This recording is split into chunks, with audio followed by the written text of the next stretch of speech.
Hujan deras mengguyur kota Surabaya malam itu, membasahi lorong-lorong sempit yang menjadi sarang ketakutan. Di sebuah pasar yang hampir tutup, seorang pedagang kaki lima bernama Pak Hasan bergegas merapikan barang dagangannya. Namun, sebelum ia bisa mengangkat gerobaknya, sekelompok pria bertubuh besar datang. Arman, seorang preman bertato naga di lengannya, menendang gerobak itu hingga terbalik. "Kau belum bayar setoran, Hasan," katanya dingin. "3 kali lipat bulan ini. Kalau tidak, anakmu yang akan kami ambil." Hasan memohon, tapi yang ia terima hanya hantaman keras di wajahnya. Darah mengalir di trotoar, bercampur dengan genangan hujan. Di sudut lain kota, di dalam sebuah ruangan penuh asap rokok dan tumpukan uang, Jaka Manggala duduk di singgasananya. Bekas tentara bayaran itu kini menjadi raja jalanan, mengendalikan jaringan preman yang tak tersentuh hukum. Ia tak hanya memiliki anak buah brutal, tetapi juga hubungan erat dengan pejabat tinggi. Polisi, jaksa, semua ada di sakunya. Ia tertawa membaca pesan di ponselnya, Pak Hasan sudah diberi pelajaran. Di sampingnya, seorang lelaki berjas hitam, Darmo, seorang politisi korup, menyeruput whisky dengan senyum penuh konspirasi. "Tak ada yang bisa menyentuh kita, Jaka," katanya. Sementara itu, di sebuah kamar kos kecil, Raka, seorang jurnalis muda, membaca hasil investigasinya dengan napas tertahan. Ia telah menemukan bukti keterlibatan para pejabat dalam jaringan preman Jaka Manggala. Nama-nama besar tercantum di sana. Jika berita ini bocor, gempa besar akan mengguncang Jawa Timur. Namun, sebelum ia sempat mengunggah artikelnya, ponselnya berdering. Suara serak seorang pria di ujung telepon berbisik, "Keluar dari situ sekarang." Jendela tiba-tiba meledak, dan sekelompok pria bertopeng menerobos masuk. Dengan jantung berdegup kencang, Raka melompat dari balkon lantai 2, menghantam tumpukan kardus sebelum berlari menerobos hujan.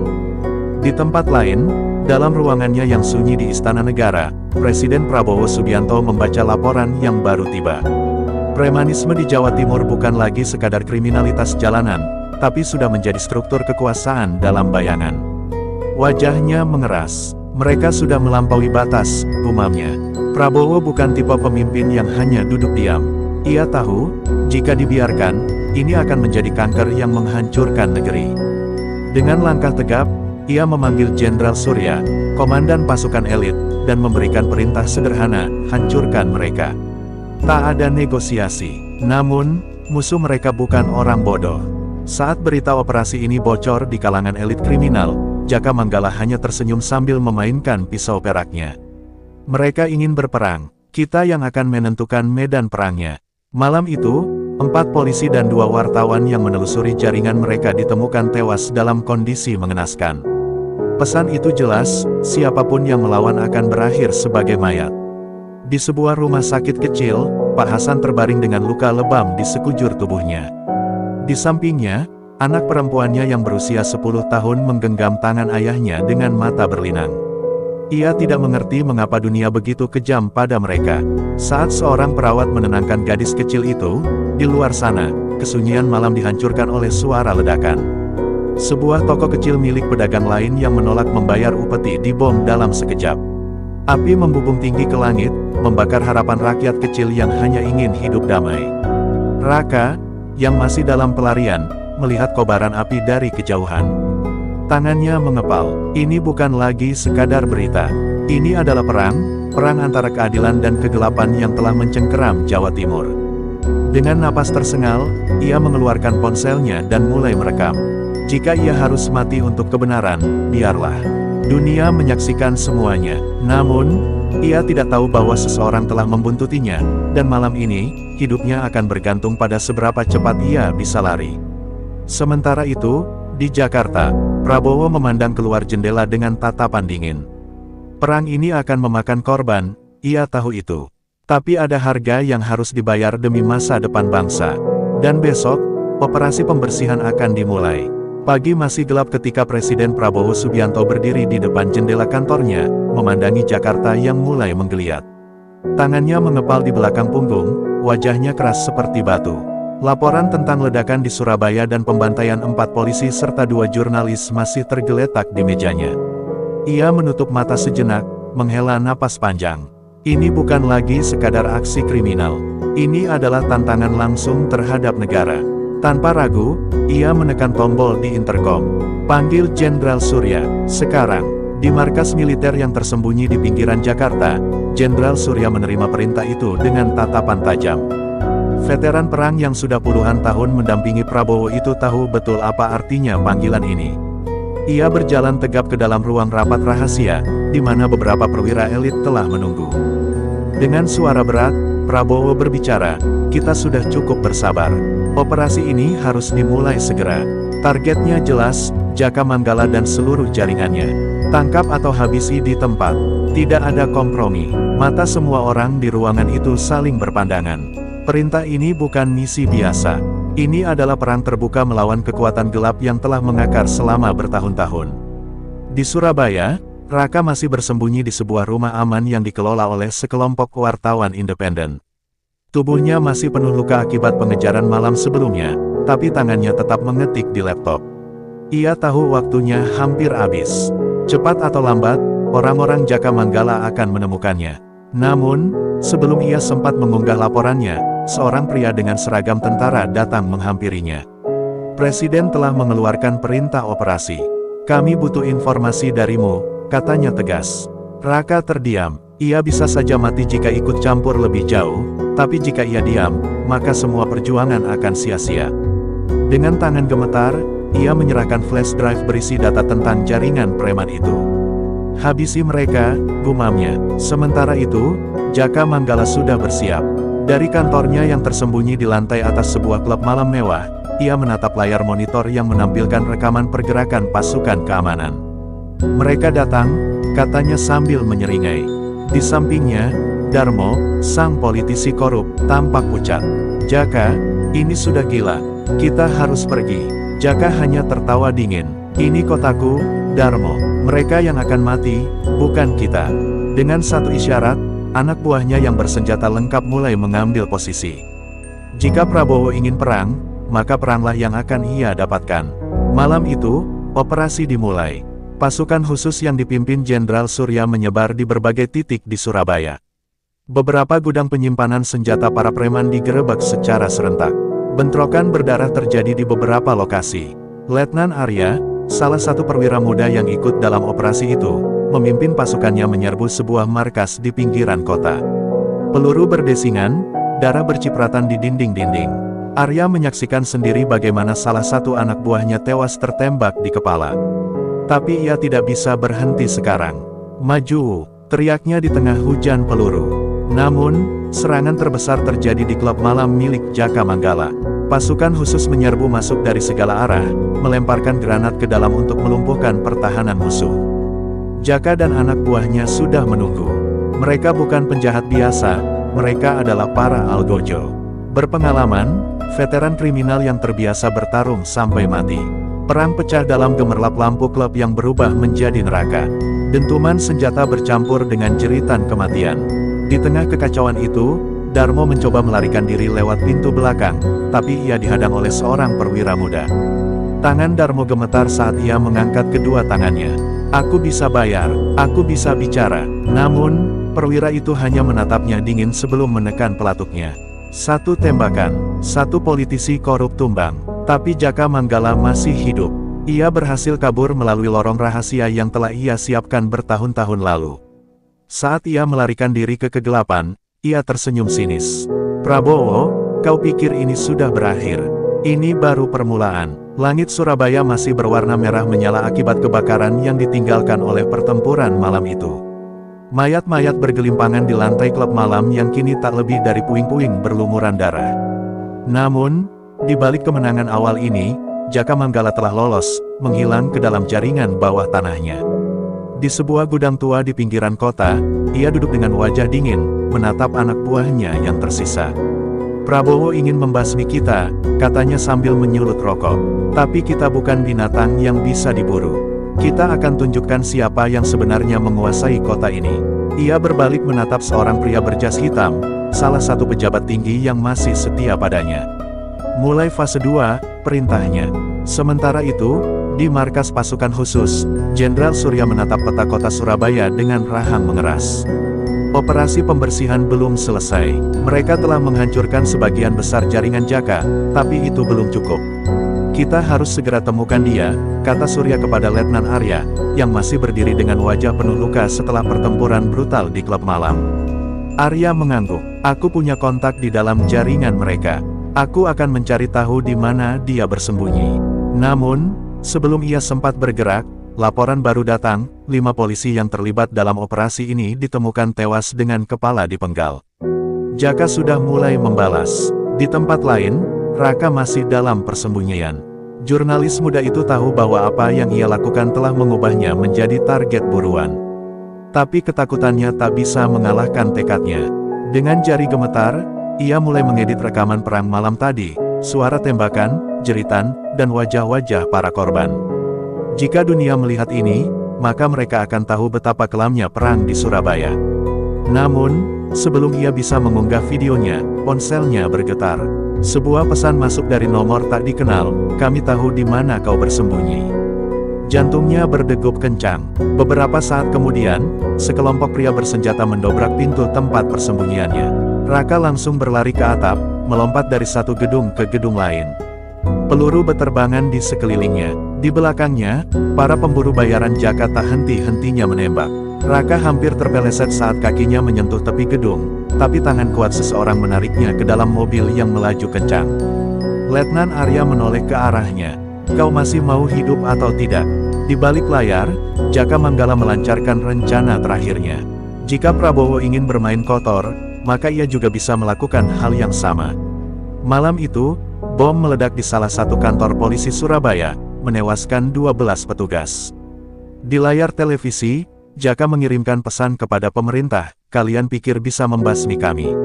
Ini baru permulaan, darah akan mengalir di jalanan. Kota Surabaya dicekam ketakutan, warga mulai mengungsi, polisi diperintahkan untuk siaga 1. Perang telah berubah menjadi teror. Di Istana Negara, Prabowo mendengarkan laporan ini dengan wajah gelap. Dia ingin bermain seperti ini. Gumamnya, ia menoleh ke arah Jenderal Surya yang baru saja tiba dari Surabaya. Kita sudah cukup bersabar. Aku ingin dia mati sebelum matahari terbit. Tak ada lagi kompromi. Tak ada lagi penangkapan hidup-hidup. Malam itu, pasukan pemburu bayangan dilepaskan ke jalanan Surabaya. Saat malam semakin larut, Raka duduk di kursi belakang mobil Letnan Arya, napasnya masih terengah-engah. Di luar jendela, sirene meraung di seluruh kota.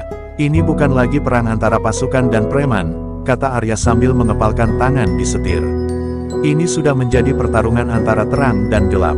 Raka menatapnya, tahu bahwa kata-kata itu benar. Mereka tidak lagi hanya memburu Jaka Manggala. Mereka sedang melawan bayangan yang telah lama mencengkeram negeri ini. Malam semakin pekat di Surabaya.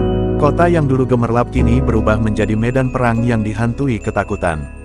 Pasukan khusus menyisir setiap sudut kota, memburu Jaka Manggala seperti bayangan yang bersembunyi dalam gelap. Namun, meski sudah banyak anak buahnya yang tumbang, sang raja preman masih belum tersentuh. Setiap kali pasukan mengepung satu lokasi, Jaka selalu berhasil lolos, seolah ia tahu gerakan mereka sebelum mereka bertindak. Ada sesuatu yang tidak beres. Di dalam markas pasukan khusus, Jenderal Surya duduk dengan rahang mengeras. Ia memandangi peta kota yang dipenuhi titik-titik merah, menandai lokasi-lokasi persembunyian Jaka yang telah mereka serbu. Semua operasi selalu bocor di detik terakhir. Ada tikus di antara kita, gumamnya. Suasana ruangan tegang. Semua perwira saling bertatapan dengan curiga. Namun, sebelum ia bisa menyelidiki lebih jauh, sebuah berita mengejutkan masuk. Konvoi pasukan yang membawa tahanan penting, beberapa pentolan jaringan Jaka, telah diserang di jalan tol. Tak ada yang selamat, semua bukti dan saksi kunci telah dimusnahkan. Di tempat lain, Jaka Manggala berdiri di atas balkon sebuah gedung tua, menatap kota yang dipenuhi sirene polisi dan patroli militer. Ia menyulut rokoknya dengan santai, sementara di sampingnya seorang pria berbadan besar dengan jas rapi menyeringai. Menteri Suryo, salah satu pejabat paling berpengaruh di Jawa Timur, menyesap kopinya dengan tenang. Kita hanya perlu sedikit waktu lagi. Setelah ini, Prabowo akan kehilangan kendali. Jaka tertawa pelan. Kau pikir dia akan diam saja? Suryo mengangkat bahu. Prabowo bisa jadi singa, tapi bahkan singa pun tak bisa melawan musuh yang tak terlihat. Sementara itu, di sebuah ruangan kecil yang tersembunyi di dalam markas pasukan khusus, Letnan Arya diam-diam menyalakan rekaman suara yang ia temukan di salah satu telepon para preman yang telah mereka tangkap. Suaranya berisik, tapi di tengah-tengahnya, ia mendengar sesuatu yang membuat jantungnya berhenti berdetak. "Jangan khawatir, aku akan beri kalian jalur aman. Pasukan akan bergerak pukul 22, jadi pastikan Jaka sudah pergi sebelum itu." Suara itu bukan suara preman biasa. Itu suara salah satu petinggi di pemerintahan. Tanpa membuang waktu, Arya membawa rekaman itu ke Jenderal Surya. Saat Surya mendengarnya, ekspresinya berubah dingin. "Kita dikhianati dari dalam. Tidak ada waktu untuk rencana panjang. Mereka harus bergerak sekarang, sebelum informasi ini bocor lagi." Malam itu juga, Surya memerintahkan penangkapan beberapa pejabat yang dicurigai. Namun, sebelum mereka sempat bergerak, sebuah ledakan mengguncang markas pasukan khusus. Dari kejauhan, Jaka Manggala menyaksikan api membumbung tinggi ke langit. Ia tersenyum puas. Sekarang mereka tahu, ini bukan sekadar pertempuran jalanan. Di sampingnya, Menteri Suryo hanya tersenyum kecil. Prabowo mungkin bisa memerintahkan perang ini, tapi dia tidak akan pernah tahu siapa musuhnya yang sebenarnya. Di tengah reruntuhan markas yang hancur, Jenderal Surya merangkak keluar. Dari kepulan asap, tubuhnya berlumuran darah. Letnan Arya membantunya berdiri, sementara di sekeliling mereka, pasukan yang tersisa berusaha menyelamatkan korban. Ini bukan lagi pertempuran melawan preman. Ini sudah menjadi perang di dalam tubuh pemerintahan sendiri. Dengan napas berat, Surya menatap Arya. "Kita tidak bisa percaya siapapun lagi." Suara sirene masih meraung di tengah kepulan asap yang membubung dari markas pasukan khusus yang hancur. Mayat-mayat berseragam tergeletak di antara reruntuhan, beberapa masih bernapas, sebagian besar tidak. Jenderal Surya berdiri dengan tangan berlumuran darah, bukan dari lukanya sendiri, tetapi dari tubuh anak buahnya yang tak bisa ia selamatkan. Matanya merah menahan amarah. Ini bukan lagi pertempuran melawan preman. Ini adalah pengkhianatan di tingkat tertinggi. Sementara itu, di sebuah lokasi rahasia, Jaka Manggala duduk di dalam ruangan gelap yang hanya diterangi satu lampu redup. Ia memandangi peta besar yang terpampang di dinding, memperlihatkan titik-titik operasi pasukan khusus. Ia terkekeh sambil menyesap rokoknya. "Mereka mulai kehilangan pegangan," katanya pelan. Di seberangnya, Menteri Suryo duduk dengan wajah tenang. "Selama kita punya orang di dalam, Prabowo takkan bisa menang." Namun, di balik ketenangannya, ada sesuatu yang mengusik. Prabowo bukan tipe orang yang menyerah begitu saja. Di Jakarta, Presiden Prabowo Subianto berdiri di depan jendela kantornya. Laporan tentang ledakan di Surabaya ada di tangannya, bercampur dengan laporan tentang pengkhianatan di tubuh pemerintahan.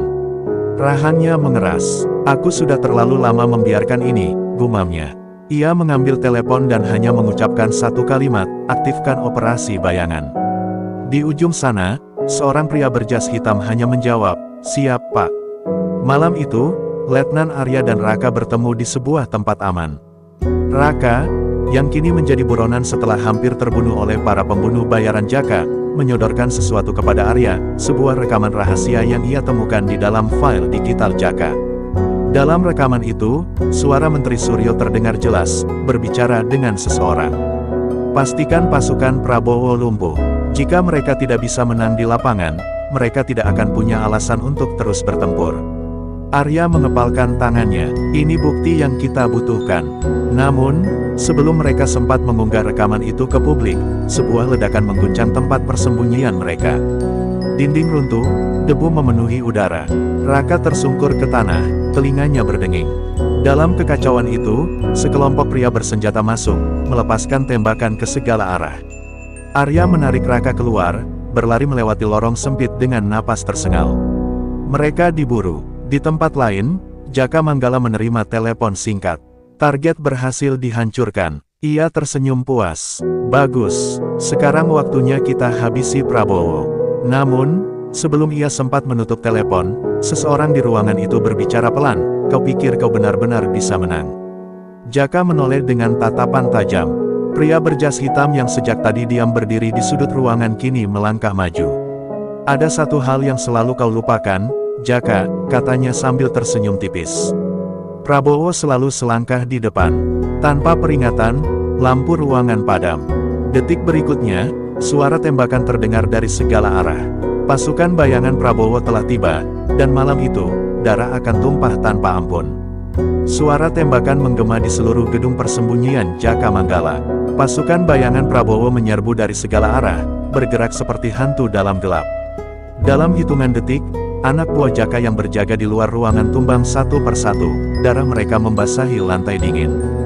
Jaka mengumpat keras, menyadari bahwa kali ini, ia yang diburu. Dengan cepat, ia meraih senjata di meja dan berteriak kepada anak buahnya, jangan biarkan mereka masuk lebih dalam. Bunuh mereka semua. Sementara itu, di sudut lain gedung, Menteri Suryo mencoba melarikan diri. Tangannya gemetar saat ia menekan tombol di ponselnya, mencoba menghubungi seseorang di pemerintahan. Namun, sebelum panggilannya tersambung, sebuah tangan kuat mencengkeram kerahnya dan menariknya ke dinding.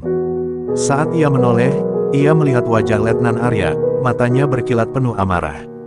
Kau pikir bisa mengkhianati negara tanpa konsekuensi? Desis Arya sebelum menghantamkan tinjunya ke wajah Suryo. Darah segar mengalir dari hidung sang menteri yang kini tahu bahwa tak ada jalan keluar lagi. Di luar gedung, Jenderal Surya mengamati operasi dengan wajah tegang.